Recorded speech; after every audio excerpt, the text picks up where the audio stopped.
Hello, bachcho, let's hear out the question. The question says, a lead bullet just melt when stopped by an obstacle, assuming that 25% of the heat is absorbed by the obstacle. Find the velocity of the bullet if its initial temperature is 27 degree Celsius. तो आप हमसे बोला जा रहा है कि एक lead की बुलेट वो मेल्ट हो जाती है, तो जब उसको हम स्टॉप करते हैं ऑब्स्टैकल से, और हम अज्यूम कर रहे हैं कि जो 25% है हीट वो एब्जॉर्ब हो रही है ऑब्स्टैकल के जरिए। सो हम बताना है कि वेलोसिटी ऑफ ब्लड क्या होगी यदि इनिशियली टेम्परेचर 27 डिग्री सेल्सियस की इक्वल। तो चलिए स्टार्ट करते हैं सोल्यूशन से। But before of its, let's talk about the key concept which we are going to use here for this question.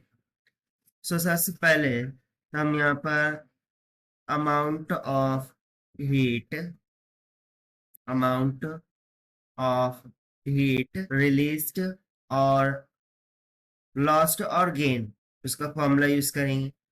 सो वो हो जाता है simply Q is equals to M into C into delta T, जब temperature change हो रहा होगा, जिसको हमने डेल्टा टी से डिनोट किया, सी स्पेसिफिक कैपेसिटी और M मास हो जाएगा। And it has also one more formula, Q is equals to mass into latent heat of fusion।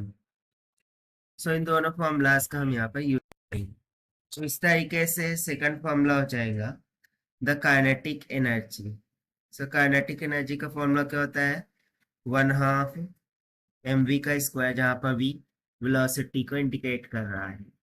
So इन दो सोल्यूशन से तो सबसे पहले तो हम क्या करते हैं, कहते हैं यहाँ पर काइनेटिक एनर्जी ऑफ बुलेट को लिखो। So this must be equals to 1/2 mv का स्क्वायर होगा, जहां पर m मास ऑफ बुलेट और v इसकी वेलोसिटी होगी। So after striking, kinetic energy is converted to heat.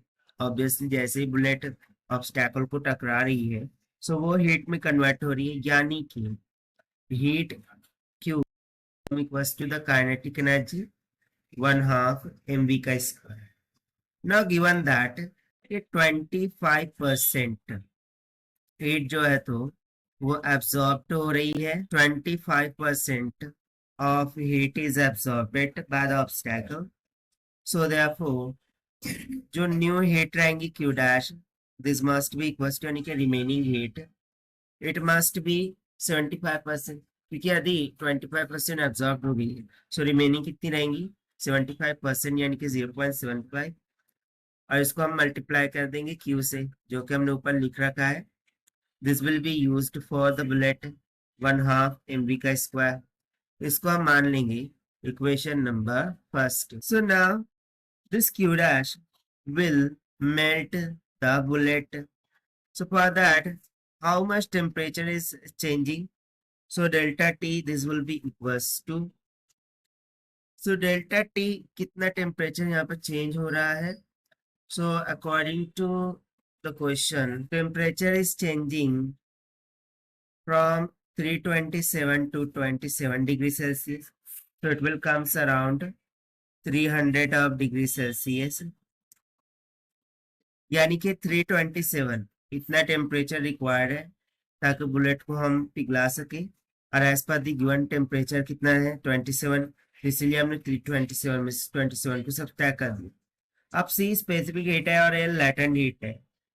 सो इसका यूज करते हुए the amount of heat required for the bullet to melt, this will be equals to, एक तो heat हो जाएंगी एम सी डेल्टा टी, जो कि चेंज इन टेम्परेचर होंगी, प्लस में one heat will be due to melting of the blade, that is M in 12। So from equation 1, ये किसके इक्वल था 0.75 डिवाइडेड बाय 2 इंटू में एम वी का square. So this will be goes to M into C delta T plus में M into L के equal. दोनों जानिब से एम एम कैंसल आउट हो जाएगा और ये हो जाएगा 0.375 of V square. This will be equals to C times of delta T plus m L. So यहाँ से हमें v square is equal to मिल जाएगा c delta t plus l divided by 0.375। अब जो भी वैल्यूज है हम उसको सब्स्टिट्यूट कर देते हैं। सो v square this will be equals to c specific capacity 0.03 multiply by change in temperature 300 plus latent heat of fusion 6.